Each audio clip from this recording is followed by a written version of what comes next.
live. You are watching Coaching Chats with Marina and Caroline.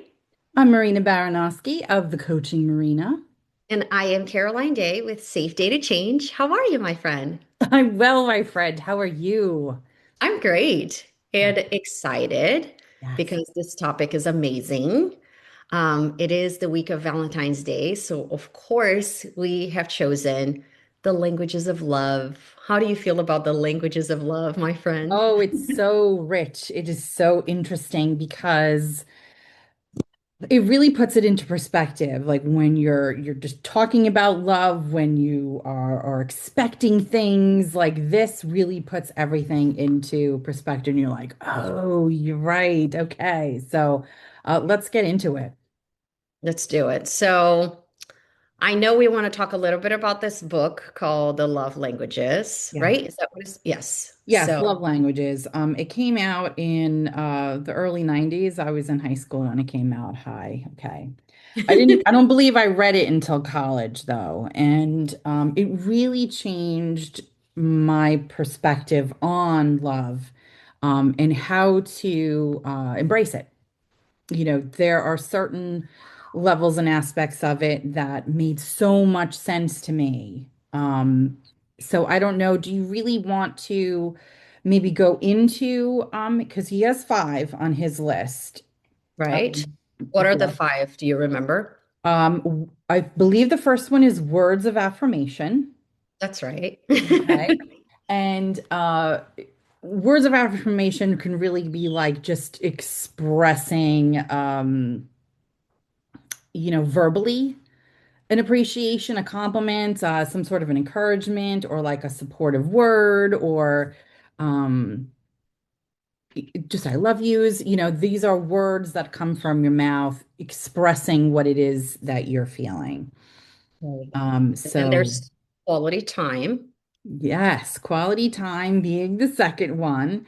And that's yes, showing love by giving it's your full undivided attention. It's not like sitting next to you and you're not paying attention. It's like, or in the same room, you are giving an undivided attention, quality time. Yeah, actually, I thought that quality time was spending time together or Yeah. undivided attention. So even if you're not talking, sometimes sitting with someone, watching a movie, or just sitting and reading together, that actually could be someone's love language. And it could be someone's definition of quality, Right, right. And so oh, sorry. no, go ahead. No, no, give me the next one. Do you remember Yeah, what the we'll next one we'll is? do the five and then we'll go over maybe in I love details. it. Okay. Yeah. Um, so acts of service is Yes. the one. Acts of service. So what would Um, that is one of mine, which is it's the actions that you do for someone to make someone's life easier. So it could be chores around the house, it could be, going to the store for them. It could be, I mean, there's a running list of stuff.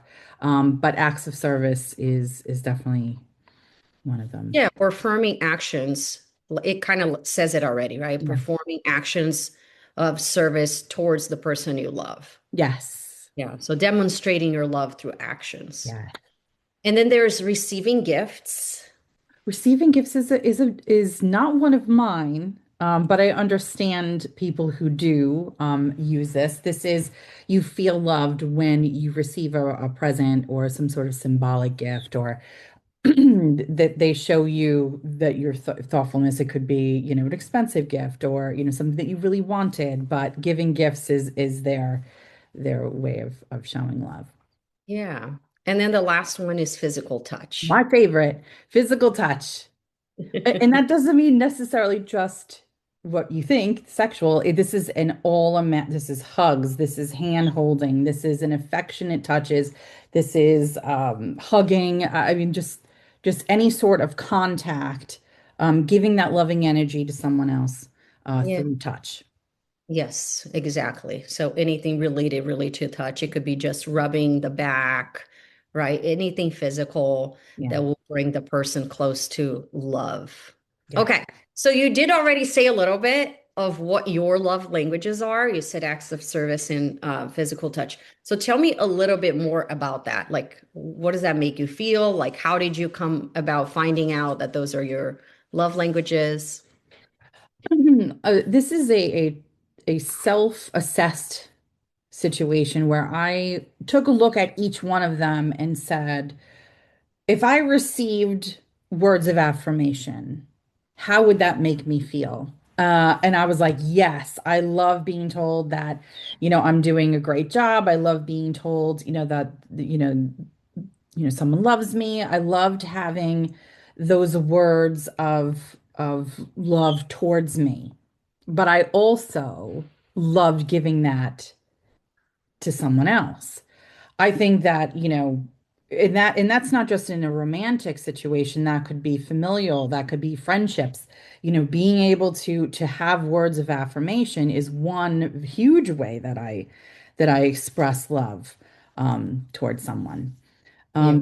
But it took practice, it took time, it took almost after doing that self-assessment, trying it, on the ones that I do love and seeing how they react.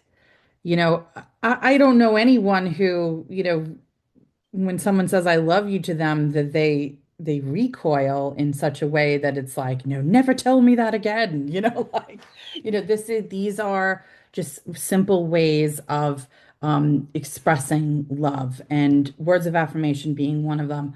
Physical touch for me is one of my ways of expressing love, and it's through hugs, it's through hand holding.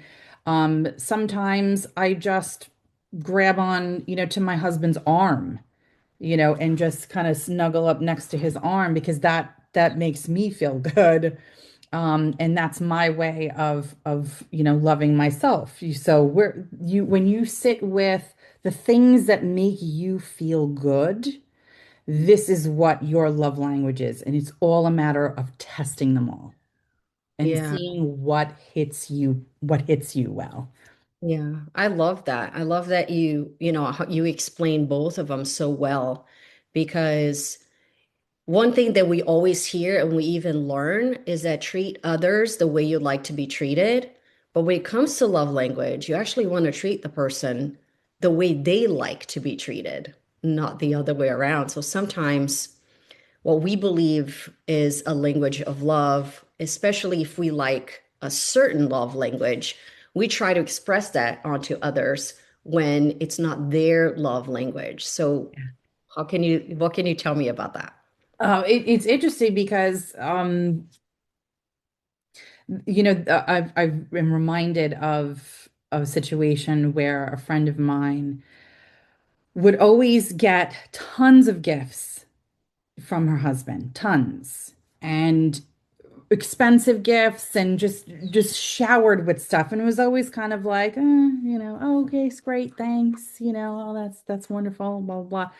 Really didn't take it very seriously because it wasn't her love language. Her love language that she responded to the most of was physical touch and words of affirmation and that quality time. So every time that her husband would give her a gift, he got upset when she wouldn't be super excited about it. And what it turns out to be is that that was his love language. Like you were saying, he wanted to be showered with gifts because that was what he took as his love language. And when it came time for his birthday or something special, or it never turned out that way. It was always about, like, going places, or taking him out to dinner or stuff. And he wasn't really about that. That wasn't what showed love. So there was a miscommunication, and I want to point this out, is that we use the word language in such a beautiful way here, but it is very different languages. So if you're speaking Spanish and I'm speaking English, and we're trying to say the same thing, but it doesn't equate if you don't understand what it is that's being said or expressed. Yeah. So it's an interesting thing that each thing, when you understand, start to understand what it is that your partner, your friend, your family is looking for, then you could tailor your love to their language. Yeah.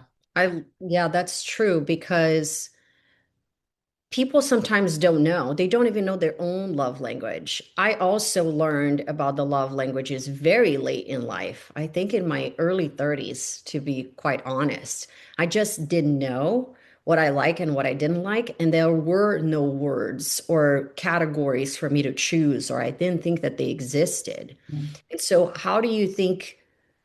How important it is to know, and how do you think that people should go out about finding what it is that they love?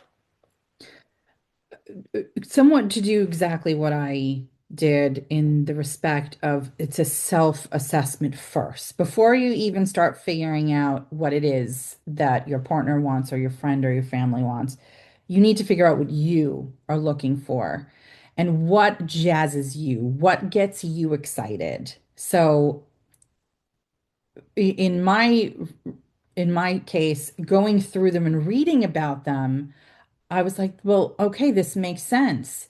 I can pick and choose just offhand that I would like to have, more experiences and quality time. I would like to have, and that would make me feel fulfilled and loved if I had this. So when I did that original assessment, I wrote down my top and I was like, okay, now it's time to test it. It's time to figure out what it is. Am I going to get that feeling from getting getting this kind of love? And it takes some time because you need to have a communication with the other person at this point to say, I'm trying to practice this love languages. Assess, you tell me what makes you feel the most love, and I'm going to tell you what makes me feel the most love, and we're going to try this out. This is going to be an experiment. And it takes time. It takes a little bit of effort on both sides, but you can figure this out pretty easily, you know. And then once you have established what those are, it's putting it in practice. Yeah. I was talking more about like when somebody doesn't have this accessible to them, or they have not learned of love languages. Yeah. Right? They're just navigating a relationship, and they know that somebody's giving them something that they don't feel even comfortable with it, right? I know earlier you mentioned, I don't know anybody who doesn't like to hear I love you, but I know that there might be someone out there that you say I love you and they go, ugh, not real, I don't want to hear that, or I would rather have you show me that you love me than say that you love me. And so I think when it comes down to finding out, I think it's really communicating what's working for them and what's not working for them. And I'm talking about given you don't know what the love languages are, you haven't found the book, or you don't know how to express which category you fall into, right? Yeah. And if the person has never read or is not really interested in looking for this book or anything in, a category per se, what is helpful for them is to really communicate how they feel. Because if you communicate how you feel, even if you don't know which category, you will be able to at least communicate what it is that you do like and what it is you don't like, what it is that the other person is doing that you like, and what it is that they're doing that doesn't fill you up, right? That you see their intention, but he just doesn't fill you up. I'll give you an example. When I just got married, my husband was talking very similarly, and I think you read it in a different book, which was about depositing at your bank. He's like, you need to deposit, you need to make a deposit so the person is not drained, so the person's not empty. And so you have to keep on depositing love. The thing is, sometimes you're depositing euros when you just receive in dollars. And so, even if you have that money, you can't spend it because you don't use that type of money. and vice versa. And so you have to ask the person, what would you like to receive? What would feel like depositing more into your bank account? What would it feel rich to you? And then the person can actually provide that. And I really like that. That's another way of people learning a little bit of what they like. I love that. I love that on many levels.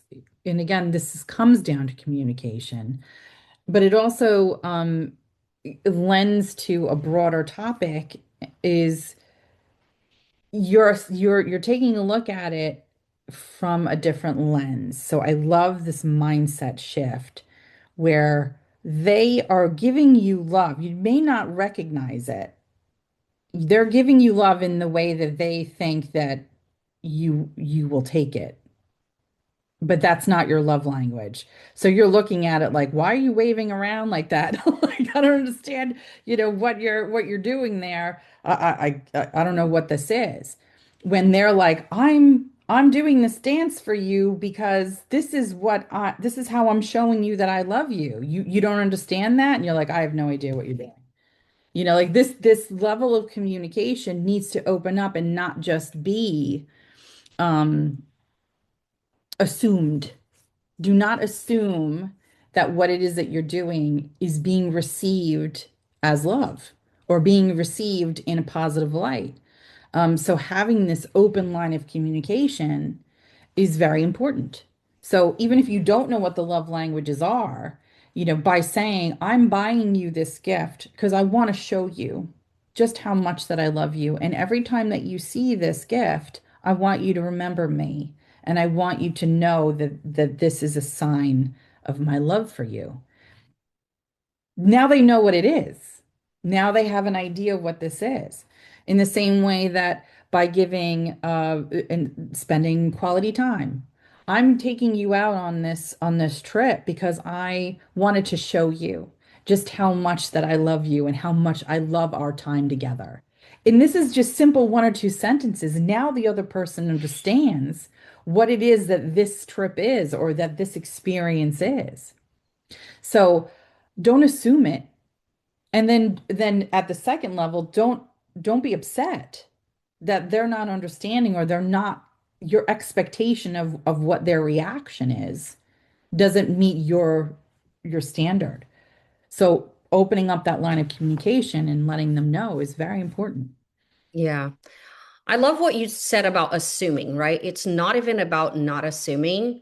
We tend to assume when we get into a romantic relationship, especially, we immediately, because we're so in love or we're falling in love, we immediately assume. So it's not like, and I wish that there was a magic one for us like to not go back and don't assume, but it just kind of happens naturally, right? And so people will assume that they love what you love because you connected with that person in the first place, right? You had this, you saw the commonalities, and because you have this connection, you're automatically trying to give them what you like.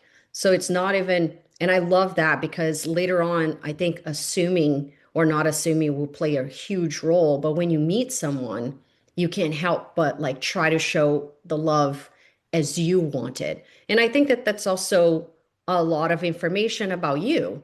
So, for those that perhaps have assumed in the beginning, that's okay too, because that's information for them to know what you are like, right?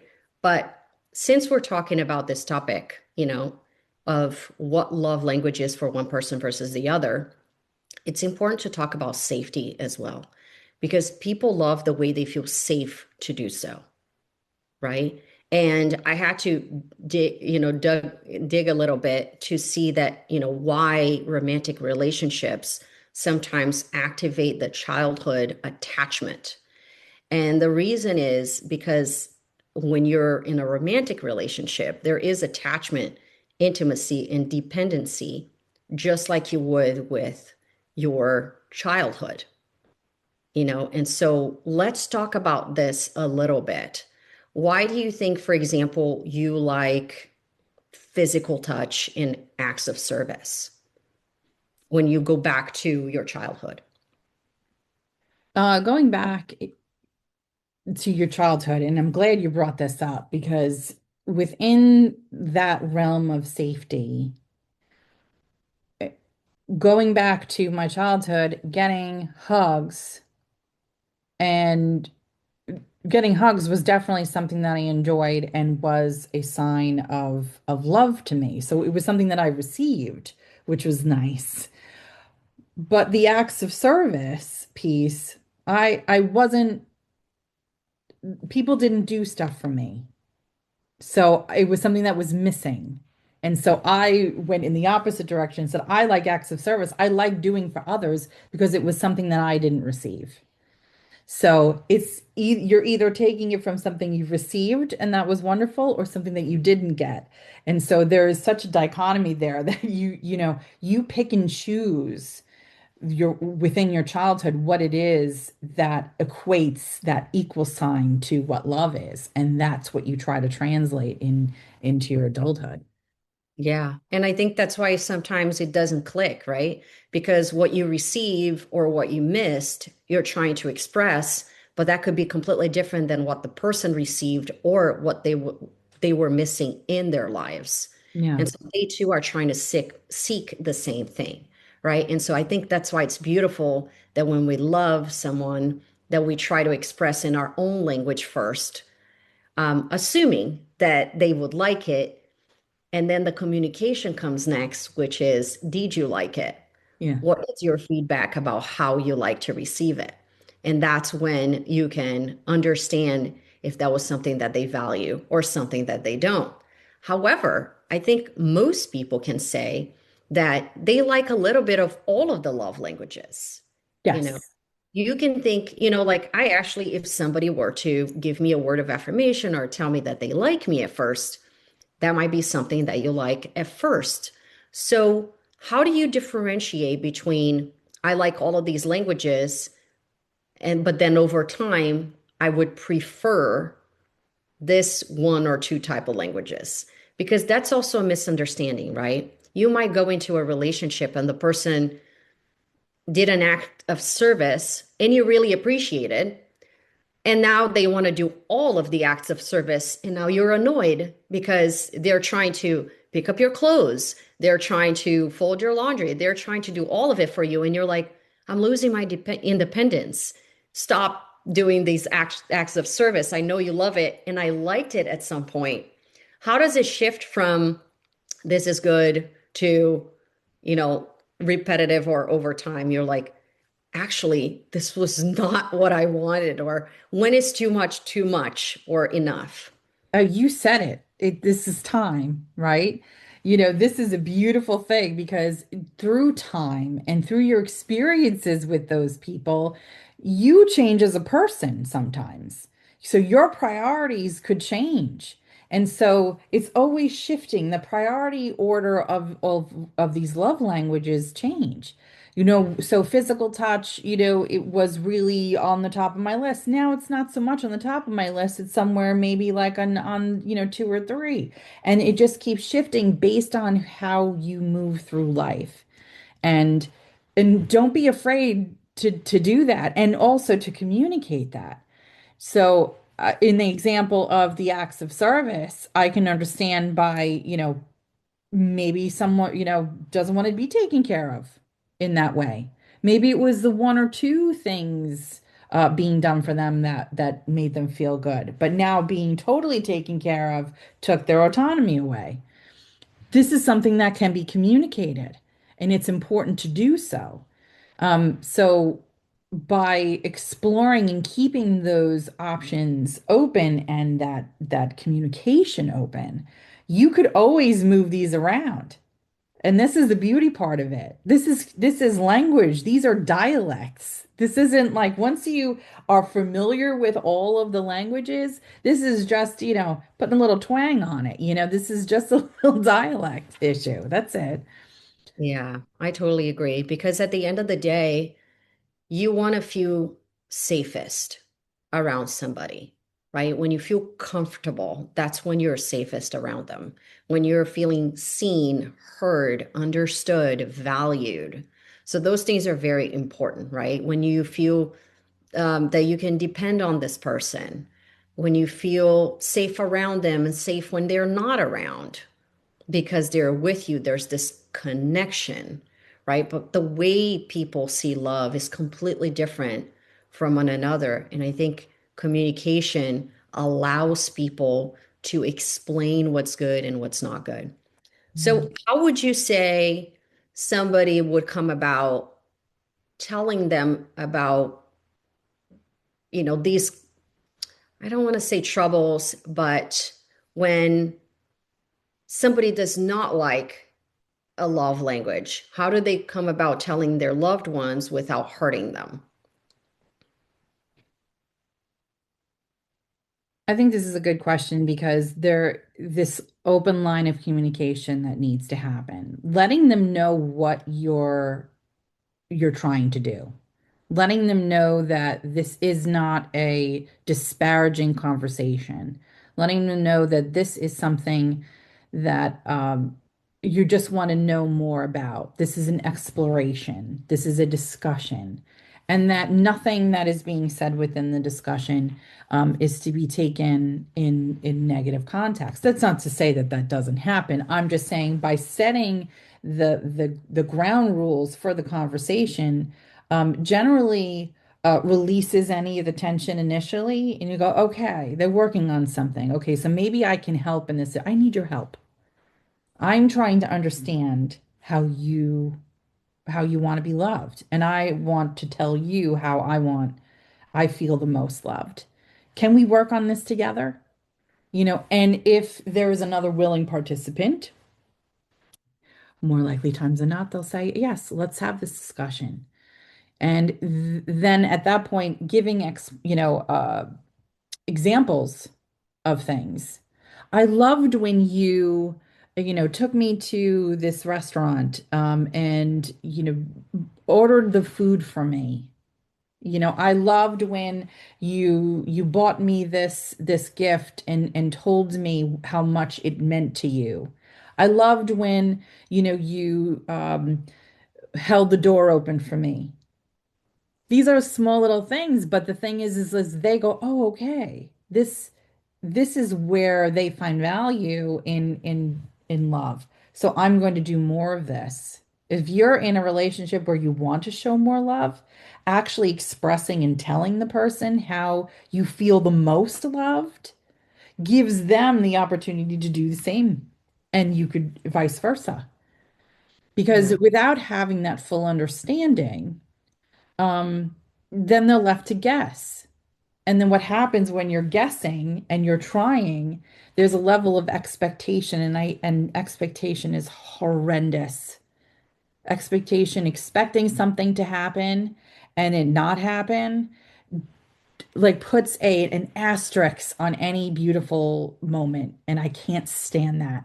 So Yeah. by expressing what it is that you expect in this moment is so so important, or just Yeah. understanding what you expect. Yeah. I like what you're saying because let's go back a little bit because you did say, one way of communication is tell them what you do like. When they do something that is just not as, it doesn't express love the way they think it does, tell them what you do like. But one important part thing of the whole math, if you will, is that they also need to understand that what they did is not wrong, because sometimes they feel like, oh, if this is the right way to do it and I didn't do it, I did the opposite, then I did something wrong. And I think communicating that what they did was not wrong in any way, because it's their love language, because it is still a way of expressing love, even if it's not your way of expressing or your favorite way of expressing, to show them that they didn't do anything wrong. It's just separate their actions from the feeling of being wrong, because sometimes that can be misinterpreted, right? Like I gave you a gift and you're like, look, I like when you open the door more. And it's like, oh, then giving your gift is wrong. Then I'm wrong, and people can go on, right? Like, and overthink about it. So it's important to not only say, and I totally agree with you, to say what you actually like, but also to express that you understood what they did and that what they did is not wrong. Yeah. It's just you appreciate what they did, it's just not what you want.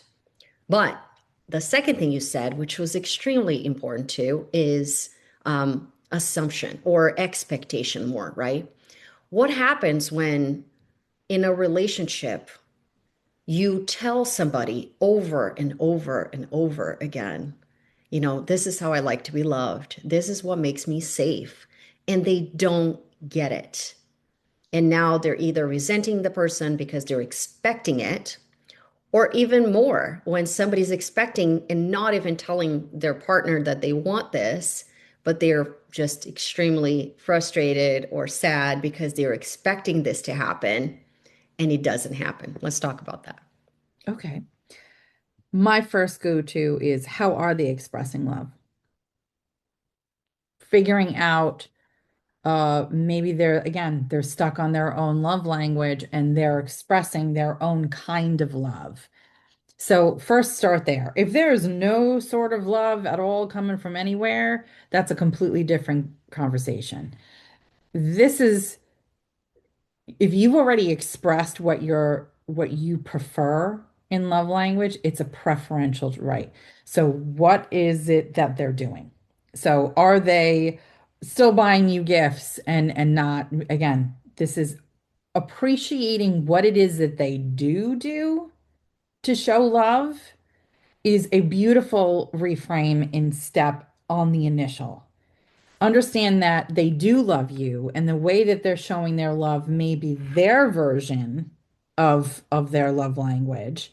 They're not saying that they don't love you. It's just not in the way that you want them to. That's the only difference.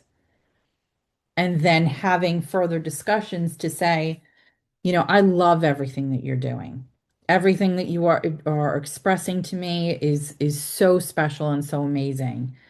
What I would love is this. What I would love, more and what I would appreciate is this, and you tell me in reciprocal, you tell me what it is that you need me to do in Yeah. order for you to feel more.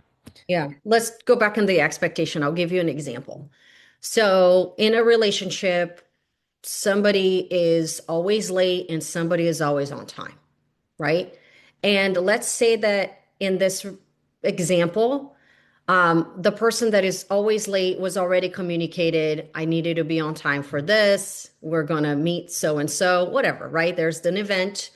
I needed to be on time, and this person is late. Sometimes that can equate in the relationship to he knows what I like. I already told him a million times, and he's not prioritizing to be on time. Does he love me? Yes or no? That's what I'm talking about. So, in this example, like, how do you go about thinking Well, or what love language what category would that fall under? that's a good question. Acts of service, right?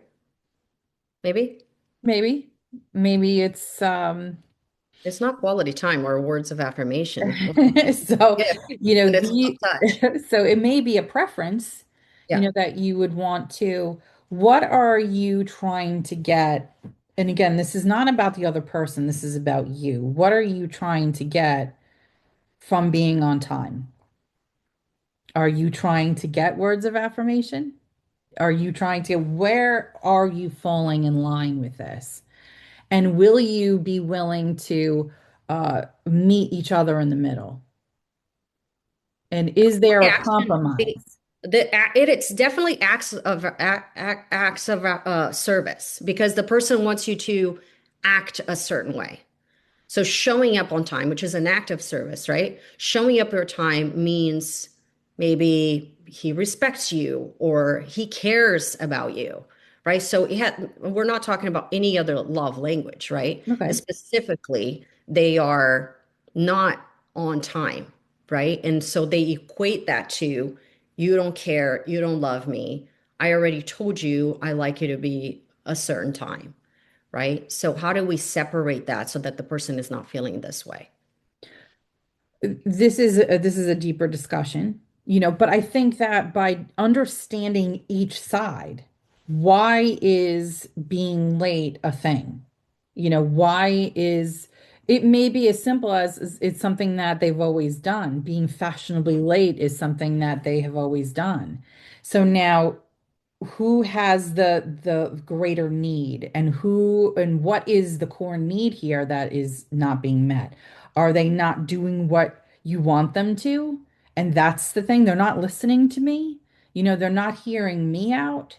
I think there's an argument for both. You're obviously not hearing the other person out. So again, finding that common ground, finding that table to meet at and say, I need to be on time because it is affecting how I move through my day at this party, or move through this party, or move through this time. It is a painful experience for me to be late. It may not be a big deal to the other person, but expressing the level of intensity that is there, and having the discussion before it becomes resentment, before it becomes something greater, painful, more exaggerated. So discussing it right away and saying that this has to be addressed is something on the lines of the communication Yeah. that's expressing its level. Yeah. Because usually, again, when somebody feels a certain way about and they expect a certain act of service or a certain love language, and that's not received, they immediately go to equates that to I'm not loved. Yeah. They don't care about, Expectation. right? Because of the expectation. And so also debunking why that's so important to you. Yes. When did you learn Yes. that this equates to lack of love? Right. Lack of showing up means lack of love. When did you experience that? Did somebody not show up for you earlier in life? And now you just expect that love means showing up in life. Right. Because sometimes our love language, like you said earlier, you either miss it in a childhood, right? Or you really liked of receiving it in your childhood. But respecting people's way of living and people's decision, because it's essentially a choice, right? You made a choice that you decide that you're late and you are always late, or maybe it was just a one off, and then you decide that you're always on time. That's a choice, right? But imposing that on another person, that's a completely different story, Right. right?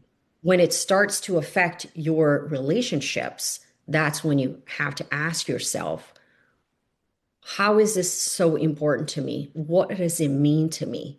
What is he attached to? Because sometimes our love language is attached to our values. Yes. And sometimes we're communicating our love language without communicating our values. And values are so important. And if they are not communicated, people might miss your love language, not because they want to, but because they didn't understand the value that that is for you. It's much more important for you to learn why you like or not like something, why you like or not like to receive something, to help people understand one another and to help you understand you. Why being on time is so important to you. Who told you that if someone is late, that person doesn't love you? How does that equate to one another? And what would it feel like if that was no longer the case? Is there any chance that this person loves you even if they were late? Right. Because you're two different people, right? And what's important to you may not be important to the other person. Are you able to live with this person knowing that they may never be on time? Right. How important this really is to you. And that goes for anything related to love, right? Because sometimes when we don't have something and we have equated that to a love language, when we don't receive it, we feel less than, we feel abandoned.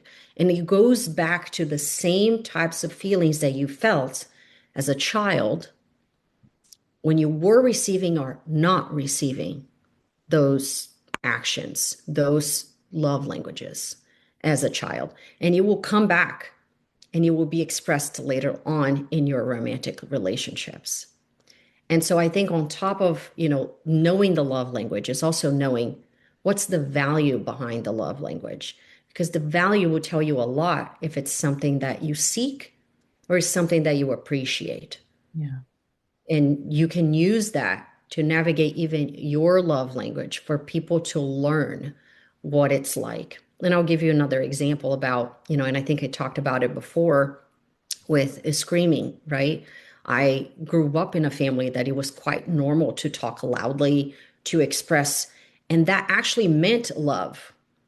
When I'm screaming, I'm defending you, I'm passionate, and it was kind of like accepted because it was a sign of passion, a sign that I care for you. I'm yelling at you because I want you to see it. And I only want you to see it because I love you. And so that kind of got expected to be okay and normal. And so I had to completely separate that from what I want now. Yelling is not equal love and care. If I'm yelling, I'm not protecting anyone. But I had to separate that first in order for me to then choose something else. And so it is possible, but somebody needs to know what their values are and what they have attached their values to initially in order to be able to really debunk, do I really want this? Or is my body seeking safety? And that's the question we really need to ask. Caroline, that was absolutely beautiful. Yeah. No, I appreciate you bringing that to us because it really does encapsulate the entire thing. Yeah, What you expect, what will you tolerate?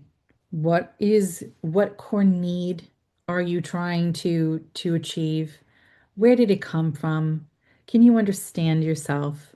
All of this becomes part of what is part of this conversation. And if the other person on the other end is not in the same place as you, you know, how does this is a choice.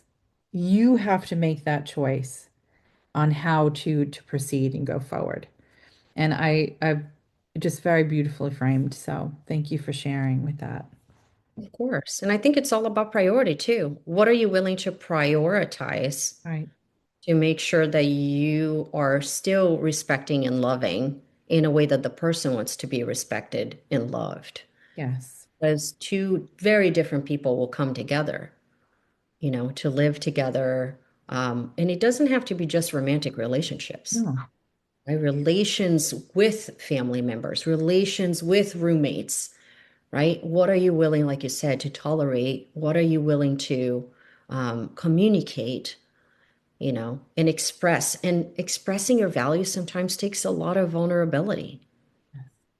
And there's a lot of people who are not willing to be vulnerable because maybe early on in their lives, when they were willing to be vulnerable, they got hurt or they were told, don't be vulnerable. That's weak. Don't do it. And there's all these things that we end up learning that becomes an identity. I won't say anything or else I'm weak. Therefore, they are going to have to figure it out. I'm not going to tell them. I've heard that before, right? I don't need to tell them. They should know. They should You should know. know I don't like this. How? How are they to know if you haven't communicated it? How are they to, and again, I bring this up. It's like, I failed mind reading in high school. Like that is that is a constant thing that, my husband says. It's like you need to tell me. This is the message. You need to tell me so I don't have to guess. Just tell me. Express and tell me so I know I can have a choice. Like, and I think by not expressing, by not saying what it is that you want, need, it causes so much confusion. And then this disrespect happens, and this, all of a sudden this mind spiral happens. How come they didn't know? They've been with me for all this time, and it's like you have not expressed what your current needs are. You may have expressed it, let's just say, when you first started dating, but it's been 20 years. Like, why don't you talk? talk about it now. This is a very important piece that we miss is that just because you spent so much time with someone, that they have this innate ability to know exactly what it is that you want or don't want. And that's not the case. For the most part, I would say the majority of people out there cannot read minds. And I'm Correct. just saying, can't read minds. You're going to have to express what it is that you need and that you want to feel the love that you want. Yeah. And some people feel very vulnerable having to repeat themselves.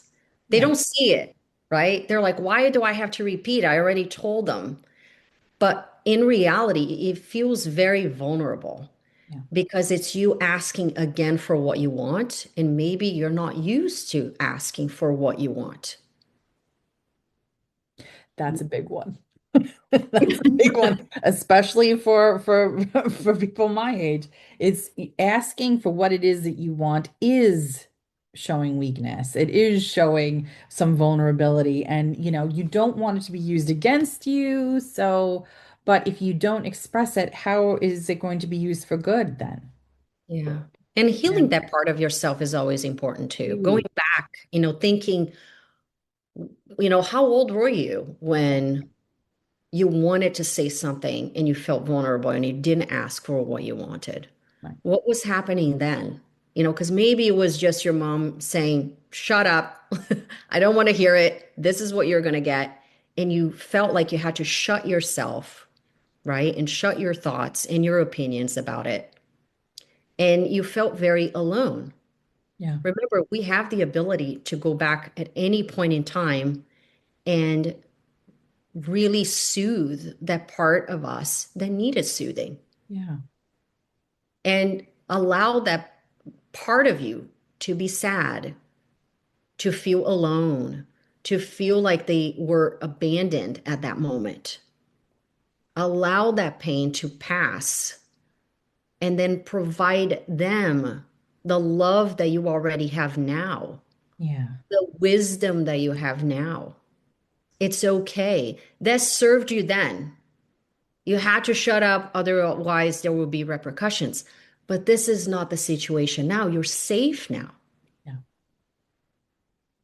It is so that going back, and I've done this for myself in going back, not only is it soothing yourself, but you're understanding what it is that you needed at that moment.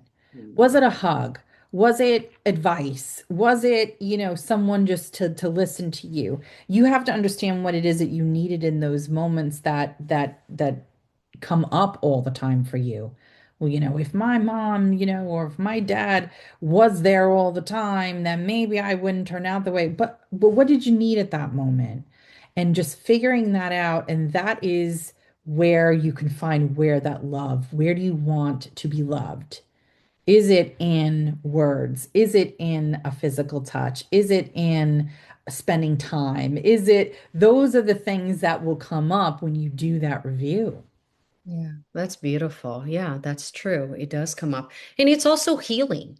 Yeah, You have an opportunity to heal the entire moment and move forward. right. It's not just about understanding you, but even about understanding what was going on. What was going on in that moment? Maybe with your parent. Are you able to forgive yourself for holding on to this misunderstanding that in order to survive, you needed to be quiet? Are you willing to forgive yourself for that? Yeah, Because now you know differently. Are you willing to forgive your parents about that situation? What was truth about that situation? That there was love. It wasn't expressed the way that you wanted, but there was love, yeah, right? And so it's important for us to be able to have these tools, right? To be able to navigate and understand what your love truly is and why. And I think values are so important to learn because it's those values that are going to tell you other people about your love language. definitely. In the example that you had said, especially with family. learning that being loud and being passionate with each other was a sign of love, where another person would have looked at it maybe very differently. Like this was an untenable situation. I didn't want to be in that. I hated all this loud noise and stuff. You took it a very different way. This is all about mindset, right? You've chose like that. I liked being passionate, and that's what I wanted to move forward. And that was how I showed love. My family is exactly the same thing. Everyone in my family loves to be sarcastic. That's the way that they show love towards each other. Not something that I enjoyed or was comfortable with. So I made the choice to be different. Some of them decided not, and they just perpetuate because that's where they feel that is being loved if you're being passionate. It is all in how you take the piece of information. It's all in how you perceive it. Yeah, absolutely. So, how do you feel safest being loved nowadays? Nowadays, oh, I want to hear yours, but I enjoy all the love languages, and being able to go in between all of them. For within my marriage, it is very much reciprocal. So he and I kind of have a similar way that we express. So it works well for us after we figured out what we enjoy. Spending time together and like you said, even if it's just sitting on the couch, I immensely enjoy sitting next to him and holding his hand and being close and having conversation and words. And these are the moments that I cherish the most, and how I feel the most loved is by spending time in quality with him. And as the time goes on, expanding that and in shifting and moving is not going to be, well, he doesn't love me anymore. It's like, this is how we're going to be moving through life together, and understanding that we can have an updated conversation to say, what would feel really good right now? Let's go take a trip, or let's go to the beach. Huh? Like these are things that like will we can have a discussion about, but knowing that I have that table that I can say, yes, this is what I feel really good about, and this is how I'm going to feel loved at this moment is so great. So that's where I find my love. How about you? I want to hear from you. I definitely love quality time. I mean, this is the best quality time with you ever, right? To get to sit on a weekly basis and talk about what we love the most. So, quality time for me is the most important time. It's really just being with someone, being present when somebody is around, and having, just healthy conversations and even unhealthy conversations. I love spending time with people to, help them out. So definitely quality time for me. But I do have another question for you, which is which love language are you now learning to receive?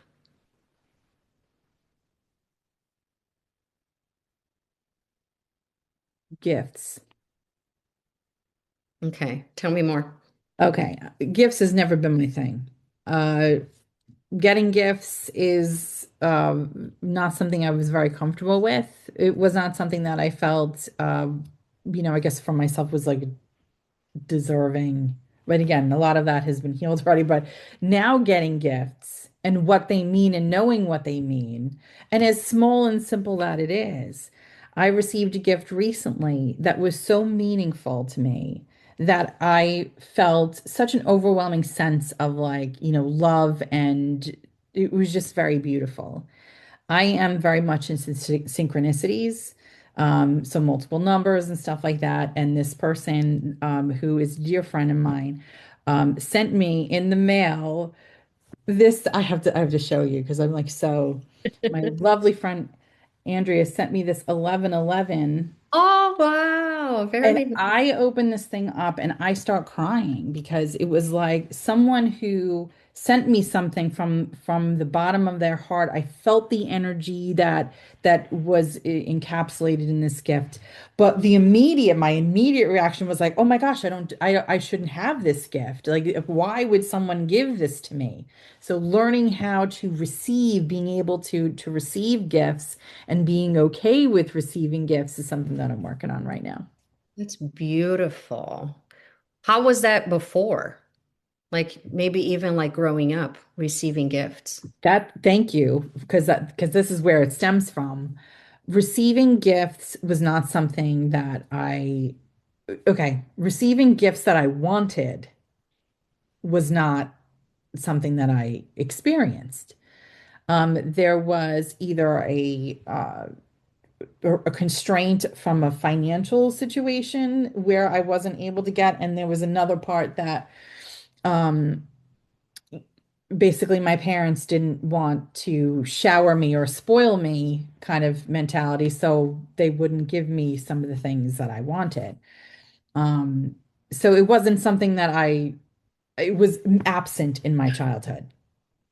So in coming into my adulthood, I had to realize that, people did want to give me gifts, and I needed to learn how to be less awkward in receiving it because it was not something that I experienced very often. So I needed to change my perspective and thinking that I am, yes, worthy. Not only am I worthy of this gift, that it was a sign and a token of love and appreciation within this gift. And you know, it definitely comes from back then. It comes Mhm. from not getting. So what's the feeling of receiving gifts now? I love it. I love getting gifts. I love giving gifts as well. I love things that are more meaningful. It isn't necessarily like, a matter of like a monetary thing or, if there's an energy of love and appreciation within the gift, like a handwritten card, from my kids, is more meaningful than buying me thousands of dollars worth of gifts. So the meaning behind the gift is more important than the gift itself. Mm. But most importantly, let me ask you this. Are you worthy of thousands of dollar Of gifts? course, absolutely, hands down, 1,000,000%. But it's not something that I require Mm. is part of my love language. I don't need to be showered with gifts in order to feel loved. Mm. And it's when I receive the gifts, it's great, but it's not something that is a requirement and nor do I expect it.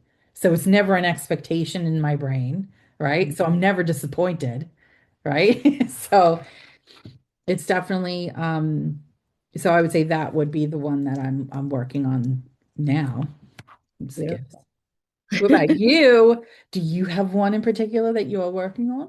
I think I'm working on physical touch, probably. There, I am Brazilian, and Brazilians are known to be just a little bit more, warm in terms of like they hug and they give three kisses. And I think moving here, I kind of separated from that a little bit or a lot. And so I think it's a beautiful thing. And I am already so open to receiving everything else. Beautiful gifts, words of affirmation, quality time. And I think physical touch is something that I would love to receive and be happy with it more. I think now that we're talking out loud, I might have attached it to, you know, who I was. And so in order for me to be different, I needed to change something. And so maybe that's what changed for me. It was to minimize the physical touch because I wanted to, I don't know, like now that I'm talking out loud about this, and thank you for asking, I think that was the thing that I didn't care for, because it was very much part of my heritage. Even it was part of my culture, and moving to a different culture gave me so much that that was one of the things that I lost on the way. But something that I would be willing to accept more of. I'd be open That's to. really interesting, though. Because it's something that I so embrace. So, but I embrace it because, I loved it. Where you were like, you're like, meh. I love When it it. came to Don't get me you, wrong. Yeah, I love when it. you were with your family, and you said you gave it up, because it was something that you wanted to separate yourself from being. Yeah, I think this is what was so uncomfortable. Like, because there's a certain level of what is comfortable in physical touch and what is uncomfortable in physical touch. It could be, a hug may be uncomfortable, yeah, but, a kiss isn't. So you have to make the distinction on what it is that within your physical touch makes you feel safe, makes you feel comfortable, makes you feel loved. A hand holding may do it. yeah. Oh, a hug may do it, but like kissing may not. Like so you have to choose what it is that you feel most comfortable with. Yeah, I think, and thank you for saying that and for talking it out with me here, because that was very interesting to find out literally right now. I am very physical, like in terms of hugging and kissing my family, my immediate family, my parents, my daughter, my husband, but not so much other people. And I think when I came here and I saw that the culture was more, I don't want to say cold, but more proper and not, again, it's not like hugging and kissing. I felt like all of a sudden I had a choice to do that or not. Whereas in my culture, it was almost like imposed. This is how we do it. This is how we are, which I think it makes them so much warmer and more approachable because they want to embrace you, but the fact that all of a sudden I learned that there is a choice whether I could have it or not, and I chose not to be more reserved, it almost kind of translated to also gaining a little bit of dependence on that, gaining choice, but versus you don't have a choice. This is your family, you hug everybody, and then kind of translated to now I have a choice. I can actually choose to hug somebody or even to hold hands. I can literally say, "Hi, how are you?" and not touch, So I think it kind of translated to now I have some power where before I felt like a little powerless about it. That's so lovely. But that's true. We all have choices. And I'm glad that you framed that way because you felt like you didn't have a choice, Right. when you were in that culture. I come from a culture that is very everyone's poking at each other. Everyone's like banging up, there's always some sort of like, physical touch. And it's something that I enjoyed. So I just continued to do it because it's something that I enjoy. It's still a choice for me. I can choose to not hug or kiss or be near someone when I don't feel that it's something that I want at that particular moment. But this is so great because, being able to talk this thing through, flush it out a little bit for you is just awesome. Love that. For sure. Well, So I much. love that. These are great. Is there any other questions or anything about love that you want to say before we close out today? Other than that, I love love. I love all its phases and its, iterations, and whether it be romantic, whether it be familial, whether it be, friends, being able to express it, and especially for us, like I love being able to say that, we're awesome together. We do really great. I love you. We're good friends. Like these are some good things to say. So don't be afraid. Don't be afraid to express how much you love in the way that you want to be loved and express it to that person. Just I don't be afraid. Do it. Just do it. Just do it. So Just let's talk go about for it. this because Valentine's Day is this Saturday. Yes, Do you celebrate it? I do. Okay. I Because do I know, celebrate it in a way that is very,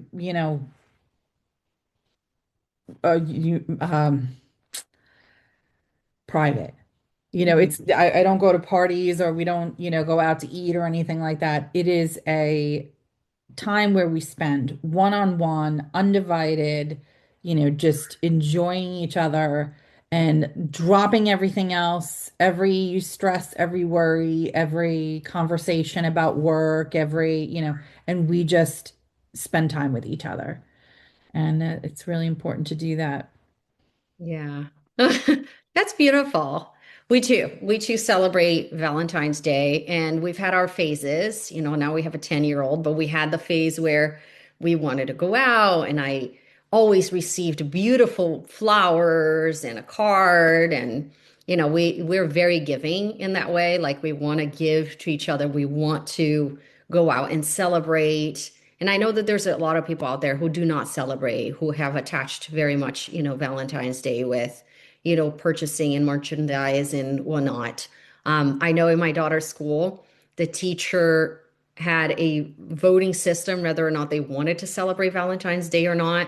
And I know that my daughter was not the happiest because she was telling me that it was the only day that she could profess her love for her friends without being made fun of because it's at that age. And so she was hoping that she could like give gifts to everybody and write letters to everybody, even the ones that she has a crush on, without anybody knowing because you're sending it to everybody. And so this year she's not going to have the chance. So for those kids that are suffering because you don't have the chance this year, I feel you. I'd love to celebrate love. And my daughter is very loving. She wants to celebrate love and give love because she comes from a family that just really likes to express love. But I also extend my love for those who don't want to celebrate at all, who have Yeah. chosen that they didn't, that's not something they want to do. So whatever it is that you're doing, have Express your fun. love. Express your love to your friends. Express your love. This is a day to just recognize that you love someone. It doesn't have to be romantic. The whole purpose of Valentine's Day was it was a little commercialized, but I would say if you want to just use this day as a way to express your appreciation and love to someone, do it. You don't have to wait until Valentine's Day, by the way. You could do it every single day. I'm just saying that. But if you need to choose a day, go ahead. Have your daughter just, express it any Yeah, day, yeah, and this is just love the people who are in your life now because, lots of changes could happen and just express it. Don't be afraid. absolutely. Well, I love you. I love you. Thanks for doing this with me. I love that we talk about love languages because it's so important to both of us. And I hope everybody feels loved by us, by what we're trying to express here. If there's anything about love that we missed, please put it on the Yeah. comment. Or And let us know what your love language, your favorite love language is. yes, if you're watching this, let us know what your love language is. Thank you so much. I will see you guys soon. Mwah. Next time.